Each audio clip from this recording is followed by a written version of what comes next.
She down there cooking some damn spam. No, it's just mysterious. I like barbecue sauce.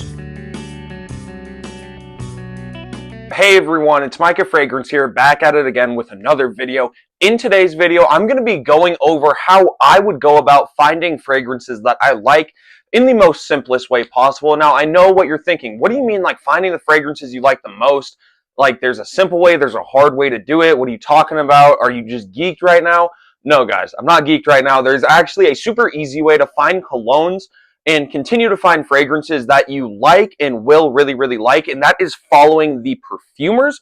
Now, that is something that most people don't think about. It's something that I like doing, but it's not something I necessarily do all the time. Now, one thing that you need to understand, the perfumers make the fragrances smell how they do, right?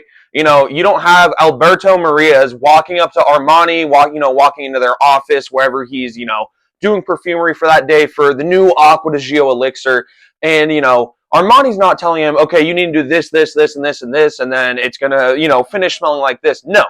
Alberto Marias is going through, okay, I made the original Acqua di Gio.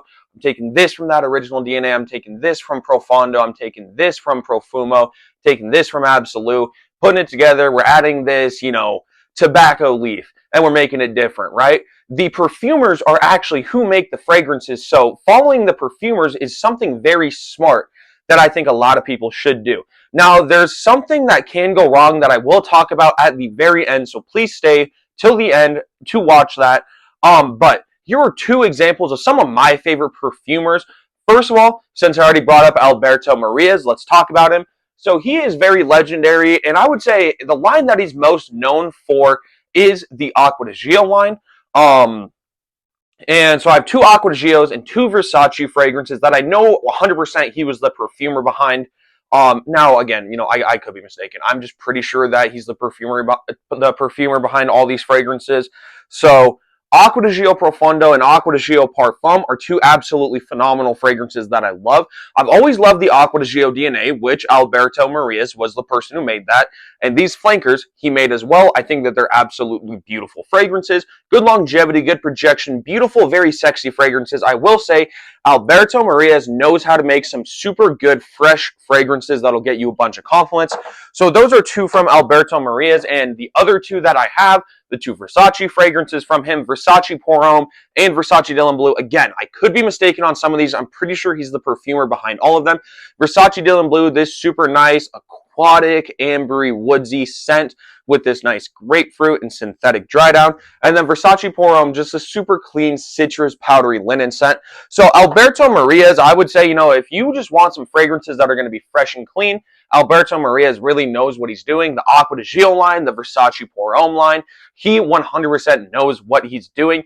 Well, I would say probably my second favorite perfumer. I don't know if she got divorced, if she got married, if she just changed her name. I know her name used to be Daniela Roche, but I believe that it's changed now to something else. But Daniela Roche is what I know her as. Now, I could just be geeked, and her name could have never been Daniela Roche. But the perfumer behind Prada Black and Jimmy Choo Man, I'm pretty sure at one point was named Daniela Roche, but she makes some very good fragrances. She makes fragrances that girls would want to smell. That's one thing I'm going to say. She makes fragrances girls will smell, girls will enjoy. A lot of male perfumers will make, these super masculine fragrances for the guys, and the girls really don't enjoy them. Prada Black, Jimmy Choo Man, EDT, some of the most positive reactions I've gotten with girls, not even, like random girls, but with my girlfriend. She absolutely loves these two fragrances, so Daniela Roche is a great perfumer to follow behind if you're looking for a fragrance for, your girlfriend to really enjoy for a nice date night fragrance. So, Alberto Marias, if you want a super nice, appealing, fresh fragrance, go with something from Alberto Marias. The Acqua di Gio line, the Versace Pour Homme line, the Versace Pour Homme line. If you want something sweet and sexy from Daniela Roche to, go on a date with. You want something more fresh and clean, go Jimmy Choo Man. You want something more dark and bold, go Prada Luna Rosa Black. If I'm not mistaken, she also could be the perfumer behind Luna Rosa EDT. This one I'm not sure on, so I'm not going to say she is, but I believe that there's like a 50-50 chance she could be. Regardless, this stuff is bomb. Now, that big thing that I wanted to talk to everyone about, where, stuff can start to go wrong, where some stuff can start to get weird, is with these like indie houses. Now, I'm not talking about like the Middle Eastern houses, right? Paris Corner has actual perfumers coming in.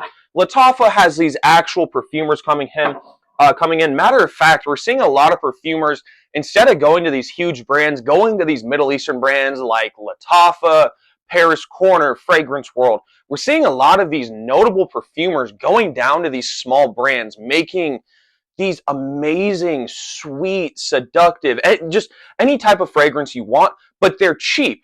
And you still get the perfumer behind these legendary fragrances. So don't worry about like Middle Eastern fragrances when I say indie brands. I'm talking about like small personal owned brands, where they just have like that one person who's the head, and it's not like it is a company, but with that person's actual brand. Think about like with my fragrance brand, when I make my own fragrance, I will be the, like the creative director behind it, but I will also be the perfumer behind it. I'm doing all my perfumery. Now, this is something I want to talk about. And quick disclaimer, Niles, who is the owner of City Rhythm, there's like a very small chance he'll even see this video. Niles, if you see this video, this is not me talking trash on you. And to anyone, this is not me talking trash on Niles. I have 3 City Rhythm fragrances. I love these 3. I had Puerto Rico, which that one was just really not good. But these 3 are absolutely phenomenal. So I have City Rhythm fragrances. I'm not trying to diss on them. I enjoy them. I wear them. 2654 is my favorite. But if you go and you look at the perfumer behind, I don't know what the what City Rhythm fragrances are available on like Fragrantica. I know a couple of them are. And when you look at the perfumer, it'll say the perfumer is Niles. Now, I know he's the creative director and he owns the brand City Rhythm. He had this old perfumer who used to work with him, or group of perfumers. I believe it was just one. And again, this is just stuff that I had heard. There's, no truth that I technically know of. This is just something that I had heard. Him and his perfumer got in like a disagreement, whatever, or, had a series of ongoing disagreements. And he kind of like kicked him off the team. And now, to me, looking at that, right, now he doesn't have his perfumers listed for these fragrances, right? It's just, oh, who's the perfumer behind these Niles? Well, you might have done a little bit of the perfumery. So if you do, some of the perfumery, yeah, you could be put as one of the perfumers. But you can't just put yourself as that perfumer. If you have another perfumer, give that perfumer credit, because especially if it's a super popular fragrance like City Rhythm Austin, people are going to look, they're going to be like, oh my God, Niles is such a cool guy because he owns City Rhythm, he's the perfumer behind it. Dude, he's such a cool guy. Well, you shouldn't be following Niles, you're just following his brand. Whoever the perfumer was behind Austin, follow them, because you're going to have more success with that than following Niles' brand. I also just wanted to quickly add in something I forgot to say. It was also reported that when he would, reach out to people, offer to send them fragrances to review, he was also trying to get, and again, this is all speculated and this is all what some people have said, apparently he was trying to get people to talk bad about the perfumers within the fragrance, give those perfumers a bad rap, and really just give himself, like this nice, good, clean sheet, make him look like the good guy, make the perfumer look like the bad guy. I don't know what his perfumer did to him. I don't even know if he had a perfumer. For all I know, what I heard could have just been a completely fake rumor. But again, I'm not trying to talk trash on Niles. I really enjoy his fragrances. This is all just something I had heard, something that I want to share. So Niles, very good fragrances. I think, however, if you did have a perfumer, you need to give them credit. I think you have a great brand. You have something awesome going. I'm hoping I can build my brand to be, the size of your brand one day. That would be a huge accomplishment. But you got to play it fair. If you have a perfumer, man, you should give them that respect no matter what. Like, unless they did something insanely messed up, have some respect for them. Make them known that that's your perfumer for that fragrance. That's really all. That's my whole suggestion. Let's get back to the normal video. Again, this is not me dissing on Niles. I love all the City Rhythm fragrances. This is just something that I had heard, thought it would go well within this video, and that's pretty much all I got. So one of the best ways to find new fragrances that you like is to follow the perfumers. Let me know in the comments below if this is something you have tried, if this is something you are willing to try.